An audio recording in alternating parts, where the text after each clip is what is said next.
Havells Lighting, better light, better life. और सीधी हम सभी के तस्वीरें बीच आपको हम सासाराम में मंच पर हमारे दिखा देश रहे के हैं। यशस्वी प्रधानमंत्री नरेंद्र मोदी पहुंच चुके हैं वहां पर। उनकी रैली का समय 11 बजे का था और देखिए जबरदस्त उत्साह वहां पर कार्यकर्ताओं के बीच भी कोविड काल में ये रैली हो रही है, जब प्रधानमंत्री नरेंद्र मोदी वहां पर मौजूद हैं और आज से ही उनके मिशन बिहार का आगाज हो रहा है। 3 रैलियां आज के दिन में तय है। पहली रैली यहां सासाराम में, इसके बाद दोपहर करीब 1 बजे गया में प्रधानमंत्री मौजूद होंगे और शाम 3 बजे भागलपुर में रैली को संबोधित करेंगे। खास बात यह है कि मुख्यमंत्री नीतीश कुमार भी प्रधानमंत्री के साथ इस वक्त यहां मंच पर मौजूद रहेंगे और जो रैली 1 बजे गया में है वहां पर पूर्व मुख्यमंत्री जीतन राम मांझी मंच साझा करेंगे। मंच पर भी आपको एक डिस्टेंस दिखाई दे रहा है, दूरी दिखाई दे रही है और जरूरी भी है, क्योंकि जब तक वैक्सीन नहीं, जब तक दवा नहीं, तब तक इस दूरी के साथ ही प्रधानमंत्री जरूरी काम करने होंगे। श्रद्धेय नरेंद्र मोदी जी का स्वागत करता हूं, उनका अभिनंदन करता हूं और आप सब लोग कोरोना के इस दौर के बावजूद इतनी बड़ी संख्या में इस चुनावी सभा में शामिल हुए हैं। इसके लिए मैं आप सब लोगों को हृदय से धन्यवाद देता हूं और आपका हार्दिक अभिनंदन करता हूं। इस कार्यक्रम में उपस्थित बिहार प्रदेश भारतीय जनता पार्टी के अध्यक्ष श्री संजय जायसवाल जी, माननीय केंद्रीय मंत्री श्री आर.के. सिंह जी, सासाराम के माननीय सांसद छेदी पासवान जी, विकासशील इंसान पार्टी के अध्यक्ष श्री मुकेश सहनी जी, भाजपा की महिला मोर्चा प्रभारी श्रीमती निवेदिता सिंह जी और इस कार्यक्रम से जुड़े विधानसभा क्षेत्रों के सभी एनडीए प्रत्याशीगण, यहाँ एनडीए के चारों घटक दलों के सभी पदाधिकारीगण एवं कार्यकर्तागण, प्रिंट एवं इलेक्ट्रॉनिक मीडिया के पत्रकार बंधुओं, छायाकार मित्रों और इस चुनावी सभा में उपस्थित बहनों एवं भाइयों, ये जो कोरोना वायरस का दौर चला पूरे दुनिया में, लेकिन उसको नियंत्रित करने के लिए श्रद्धेय मोदी जी के नेतृत्व में इस देश में काफ़ी पहल हुई और हम लोगों ने बिहार में इनके द्वारा जारी गाइडलाइन के मुताबिक सब काम करने की कोशिश की है। अब यहाँ जांच का भी दर बिहार में हम लोगों ने काफ़ी अच्छा करने में सफलता प्राप्त की है और इसके अलावे अब जो रिकवरी रेट है बिहार में वो लगभग 94% है।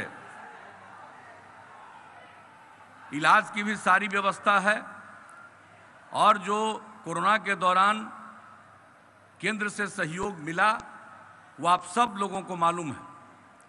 जो हमारे लोग दूसरे राज्यों में फंसे हुए थे उनके लिए विशेष ट्रेनों का परिचालन किया और वो भारी संख्या में यहाँ पर पधारे।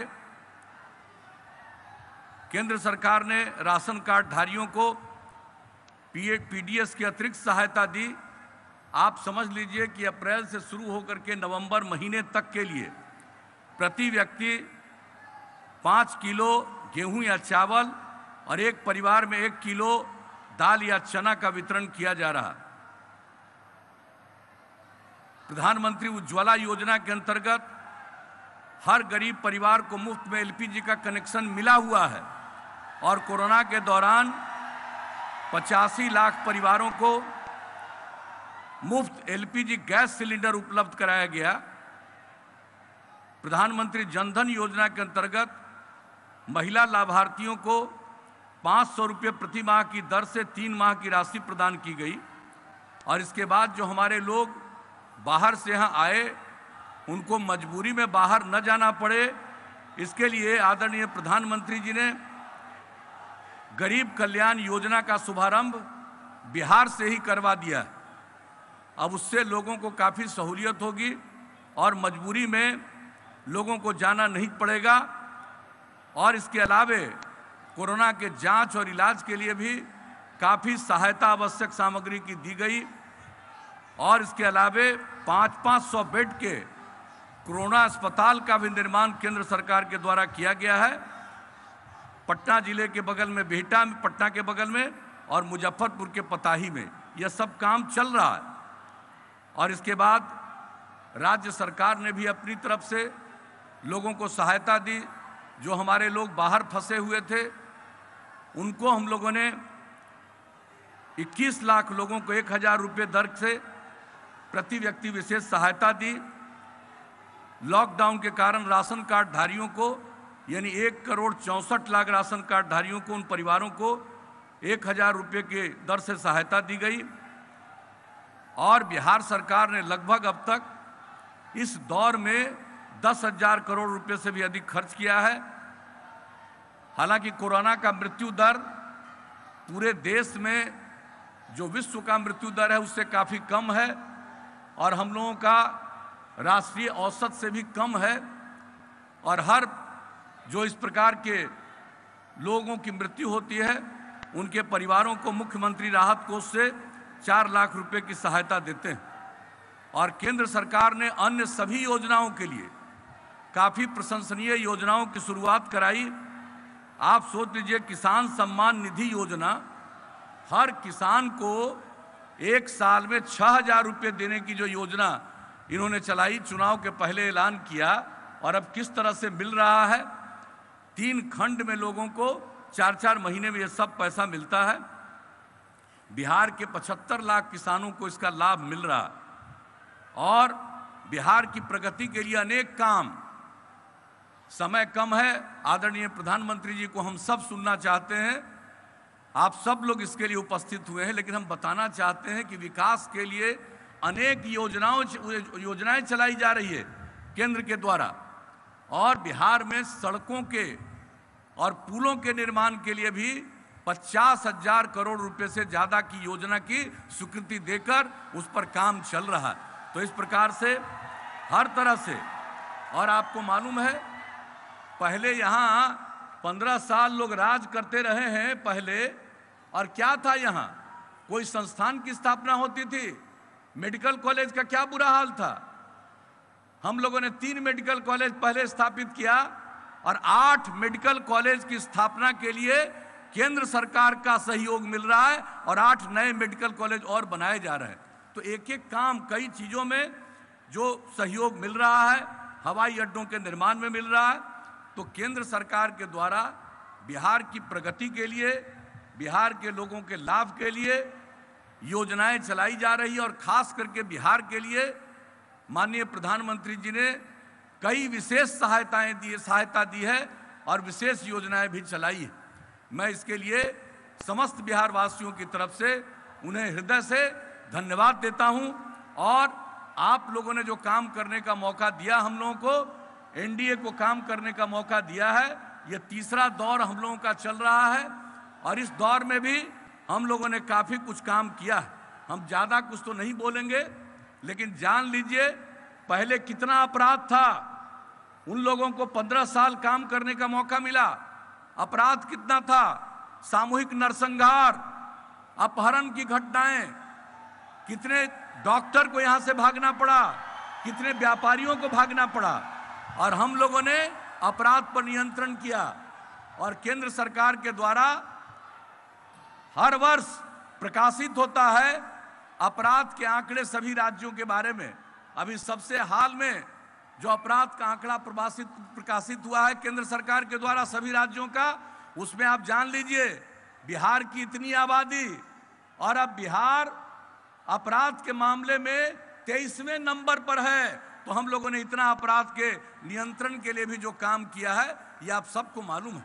और विकास का दर आप समझ लीजिए, पहले जो विकास कुल सकल घरेलू उत्पाद उनका था, जब उन लोगों का कार्यकाल समाप्त हुआ उस समय 76,466 करोड़ और अब यानी स्थिर मूल्य पर 4,14,977 करोड़ रुपया हो गया और विकास दर भी बिहार का 12.8%। प्रति व्यक्ति आय में भी वृद्धि 10.52%। तो ये सब काम बिहार के लिए किया गया। और बजट का क्या आकार है? जब उन लोगों को काम करने का मौका मिला तो उनका बजट जो अंतिम वर्ष का बजट उनका था और वो बजट 24,000 करोड़ रुपए से भी कम। और जब हम लोगों को काम करने का मौका आप लोगों ने दिया है तो अब बजट का आकार बढ़ते बढ़ते 2,11,000 करोड़ रुपए से भी आगे गया है। तो हम लोगों ने भी सेवा की है और अब तो हर घर बिजली पहुंचा दिया, हर घर नल का जल पहुंचाने का काम चल रहा है, 83% के करीब पहुंच गया। हर प्रकार से हम लोग पूरे देश में शौचालय का निर्माण, बिहार में भी अब तक वो काम पूरा हो गया। तो ये सब काम किया जा रहा है। और इतना ही हम आपको कहेंगे कि अब पहले क्या हाल था बिजली का। जब उन लोगों को काम करने का मौका मिला तो पूरे बिहार में बिजली की खपत 700 मेगावाट थी और अब 6,000 मेगावाट से भी ज़्यादा बिजली की खपत है। तो हर प्रकार से जो विकास का काम है वो सब हम लोग करेंगे। और एक ही बात कहेंगे, अब इसके आगे मौका दीजिएगा तो हर घर में बिजली पहुंचा दिया है, लेकिन इसके बाद हर गांव में हम लोग सोलर स्ट्रीट लाइट लगाएंगे कि रात में अपना बिजली घर का बंद करिए, पूरे गांव में रोशनी रहेगी। अगर आगे मौका दीजिएगा, अनेक काम हम लोग इन सब चीज़ों के लिए करेंगे। और एक बात आपको आश्वस्त कर देना चाहते हैं कि अगर हम लोगों को आगे काम करने का मौका दिया तो हर खेत तक सिंचाई पहुंचा देंगे हम लोग। एक एक काम हम लोग ये सब काम आप सब लोगों को करेंगे।